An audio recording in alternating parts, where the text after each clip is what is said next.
Welcome back, folks. It's almost 5 minutes past the hour of 7 o'clock, and on set with me is Professor Peter Baofu. Professor Baofu is an author of 126 scholarly books, as well as numerous articles to provide a visionary challenge to conventional wisdom in all fields of knowledge. He is here to share his perspectives with us on Morning Edition. Welcome, sir. Good morning. Great to have you here. A discussion regarding the issue of the future of work. And there's been a lot of conversation about robotics and how robotics technology has evolved, and you now have images of these robots doing menial tasks and so on. Artificial intelligence and how that too can influence some of the higher value-added type work activities. Do you see displacement happening across countries in terms of their labor force as this new technology becomes more commercialized? To answer very quickly, number one, the answer is yes, in certain countries, especially in the more advanced countries. The reason for that is because of the comparative advantage of different economies. There are some countries that are much more capital intensive, and there are some countries that are much more labor intensive. So when you have much more capital intensive over time, the chance is the economy become more automated over time. For those economies which are much less capital intensive, much more labor intensive, that process is not as much. Now, second question is that good or bad? Because when you ask questions like that, often people assume that that's bad, you lose job. No, I think that can be very good news for the economy. Think about this. Many years ago, people used to hunt and gather, hunting and gathering. Nowadays, we don't have too many hunters and gatherers. Maybe there are some, not many, less than 1% of the human population. Now, many years before, you have a lot of people, they spend their time on growing crops on land as part of agriculture. Nowadays, in many economies, especially those who are industrial, now post-industrial economies, the agricultural labor force become very small. So should we be sitting here and cry and say, oh, it's very bad, we don't have any more hunters, we don't have any more gatherers, we don't have any more farmers and all that? No, the economy become much more advanced, progressive. In my publication, I even predict that in the future, the economy become much more space-oriented, in the sense that space exploration and colonization in the future will become another frontier, and it's not now. And at that time, you will not see too many people working in all these previous sectors that we have nowadays. So it's not necessarily bad, it's not necessarily good. It depends. If you are the person who loses the job because of automation, that can be bad for you. But on the other hand, it can be a wonderful news for you, because now you can move to another career, another thing that you want to do. Retraining can be a good opportunity for you to earn something more. Maybe you hate the job that you had before. Now there's a good opportunity for you to have some new education, new skill and all that, so they can do something else. It's not necessarily bad, but it's not necessarily good. It depends on who you are, which economy you are in, and all that. You see, the challenge that many people will look at is the transition.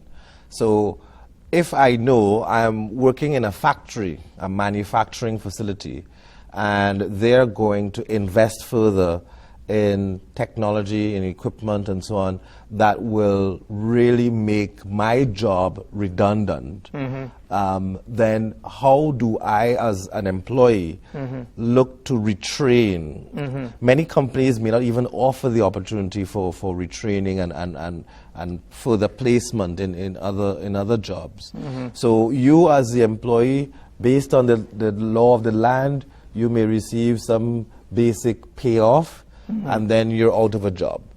What people are concerned about is, well, if I have to retrain myself, what are some of the industries, what are some of the skills that will make me once again marketable in this 21st century? There are several answers. The first answer is what you talk about from the individual standpoint. That is not value neutral. It's based on an economic ideology. If you are on the left, you believe that the state, the government should step in and help. If you are on the right, they think that it's the market, the economy, the laissez-faire economics, which should be the central focus, which means that if you're on the right, you should say something like this, that it's the individual. You must be responsible for your own life, for your own choice.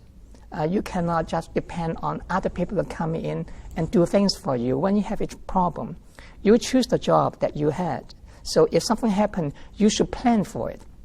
Okay, if you think that, for example, your job may not be needed soon or in the future, you should plan certain things.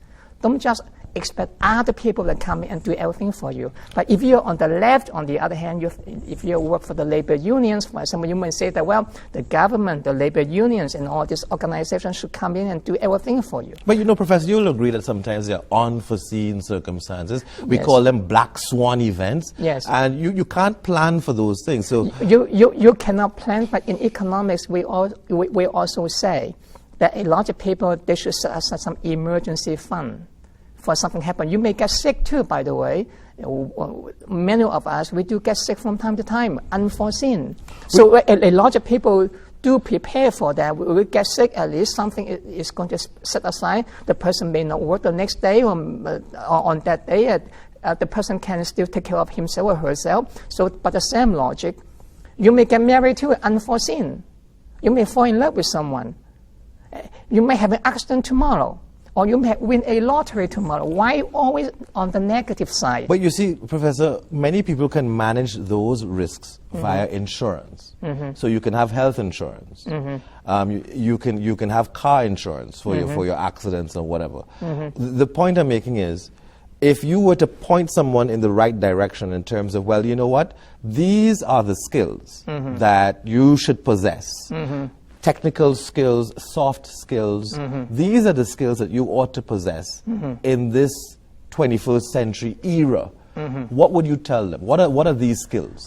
No, there's no such a universal answer to everyone. I don't think that the question that you ask is correctly put. You say, how can you tell people that this is what you should do? This is the skill that what you should have. I think that this kind of question is extremely value-laden because it depends, again, on your ideology and your value judgment. So one person may say this to you, another person may say something else to you. It's just like there are some major powers. They come in and tell other people, do this, do this, do this. If you don't do this, we are going to do this and this against you. But there are some other powers. They say, well, that's not my business to ask you what to do. You have to make up your mind. You do whatever you like. And so far, you do not hurt me. I do not hurt you. That's fine. You see, it's value judgment. How are you? What should I say to you? That you should do this, this, and this. You should have this skill. You should not have this skill. Who am I to tell you about this? It's you. I can give you some proposals.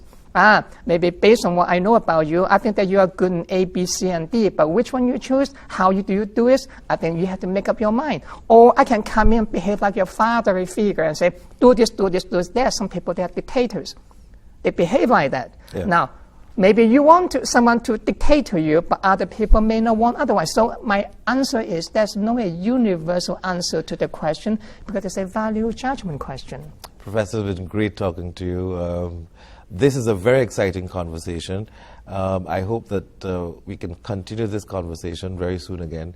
And let's talk about the future of work. Let's talk about some of the industries that are evolving and so on. But we're totally out of time, and I want to thank you for making it here this morning. Okay. Thank you. Very much. Okay. Great having you. Okay, folks, there's still more on this scintillating agenda. Don't go anywhere.